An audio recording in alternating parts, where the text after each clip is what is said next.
Welcome, everyone. I'm Daniel Joseph, and you're on the Corner Fringe. And today I want to share with you a little bit of Paul's closing statement to the Thessalonians and his first epistle to them. It's actually a compilation of 3 verses, and it's quite infamous, if you will. Many sermons have been written based upon these verses collectively. And it goes something like this: Rejoice always, pray without ceasing, and in everything give thanks. For this is the will of God in Messiah Yeshua for you. And so, there's been countless sermons written on this, commentaries written on Paul's closing statement to the Thessalonians. It's what I would call very, very powerful, a game changer in the sense of if we just apply these things that he is speaking to us, we're gonna live incredible lives. We're gonna live victorious in him. And so what I want to do is I just want to briefly kind of go through this, and hopefully you get something out of this that is very meaningful, something that you can apply to your life, something that can challenge your thinking. And so with that said, let's take a look at this. In 1 Thessalonians 5:16, he begins with rejoice always. In the Greek, this word is charete, and it's just interesting because the first time we find Yeshua using this term in the New Testament is in the context of persecution, where he says, blessed are you when men revile you and persecute you and say all kinds of evil against you falsely for my name's sake. And the very next thing he says is charete, or rejoice, for great is your reward in heaven. Now, the last time we find Yeshua using this term is after his resurrection. You remember then in Matthew 28, the women go to the tomb and they're looking to visit him, only to find an angel, and obviously the stone rolled away, and Yeshua isn't there. And basically the angel looks at him and says, why are you looking for him? He is risen. He's not here. But go tell the disciples. Quickly, run, go tell his disciples that he is risen from the dead. Just an incredible experience. Well, these women who had gone to the tomb, they did just that. They turned and they immediately started to go to run to the disciples to tell them, hey, he has risen. And here's what's so incredible.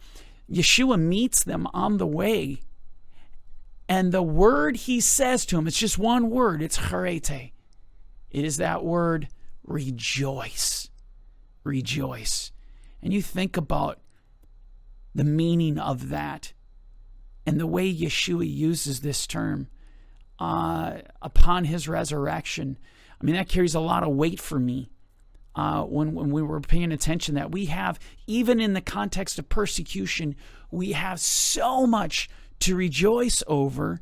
And the reason is, as you think of John 16, at the end of John chapter 16, verse 33, he says, in this world you will have tribulation, but be of good cheer. In other words, another way to say this is rejoice. Because I have overcome the world. And we know he has overcome the world because of his resurrection. And so rejoicing always, we always have something to rejoice about regardless of our situation. Why? Because he's on the throne. Our God is not dead. He's alive. Veyani yadati go'ele chai, and I know my Redeemer lives. We can never lose focus. When we lose focus of that reality, that's when discouragement sets in. That's when doubt begins to rule, when fear begins to rule in our lives, when that reality is not present within our hearts. And so we need this.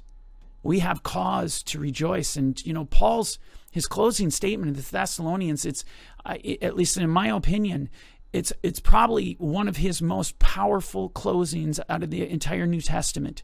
It carries such depth, such weight. His words are, as he himself even testifies to in Corinthians, his letter to the Corinthians, second letter, his letters are weighty. His bodily presence is weak, but his letters are weighty. And man, do you feel it in his closing statement in 1 Thessalonians chapter 5.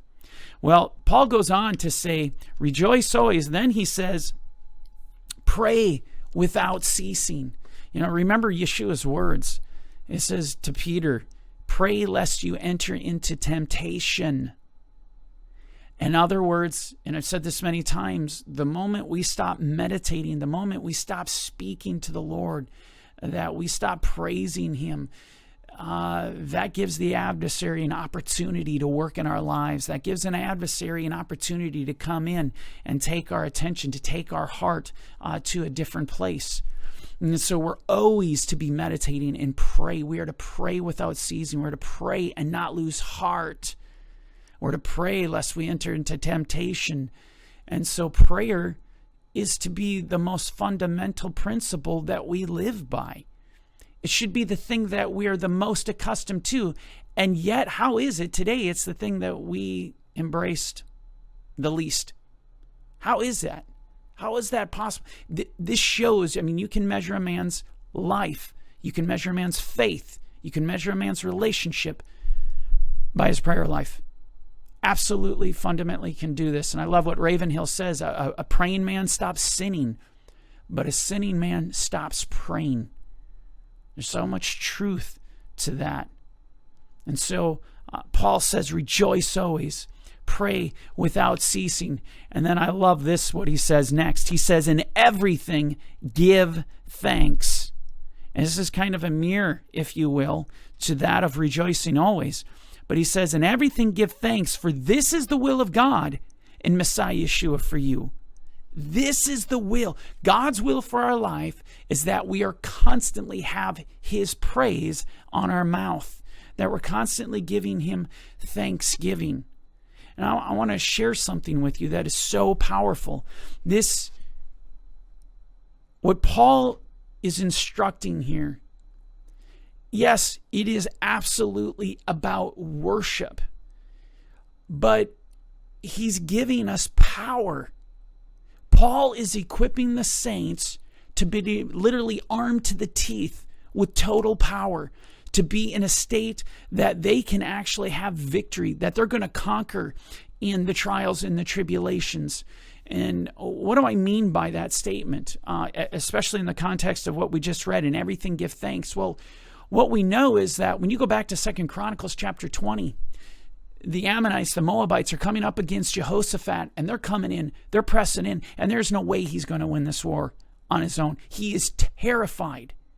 And it's amazing how Jehoshaphat responds. He responds in prayer, and he responds in fasting, and calling upon the one true God, and reminding in his prayer, reminding God who He is, that He is the God in heaven. It's an awesome thing, to which the Lord responds to him in his broken heart, to him in his faith, to fasting, to praying. He responds to him and says, stand still, see the salvation of God. You're not going to need to fight in this battle, because the battle is mine. And here's what happened. Jehoshaphat went out to battle against them. But what we're told is that he put the singers first. This is what he does. He puts the singers first in warfare, something totally insane. In no wars that are fought today do you have men walking around singing a song. That would be, these people would look absolutely out of their minds by doing this. But this is what Jehoshaphat does, because the battle is the Lord's.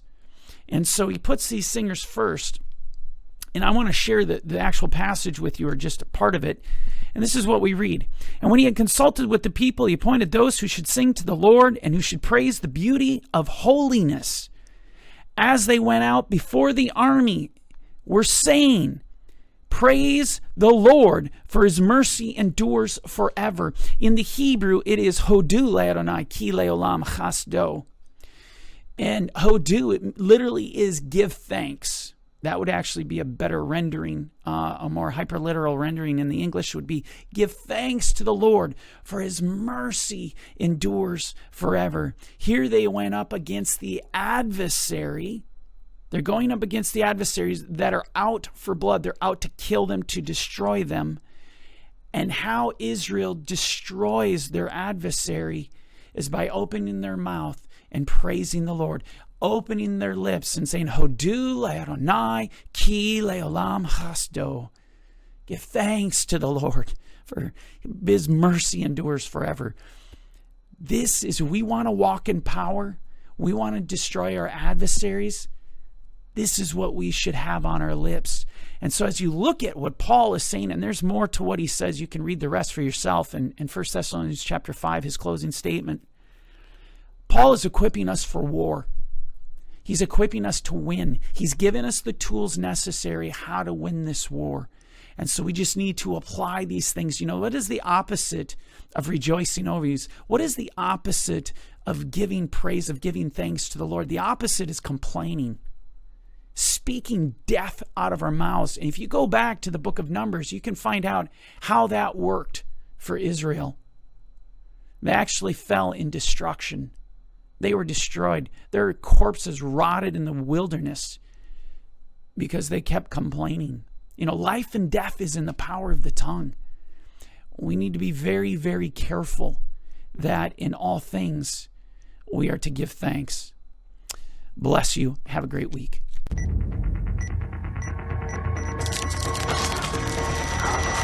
Yeah.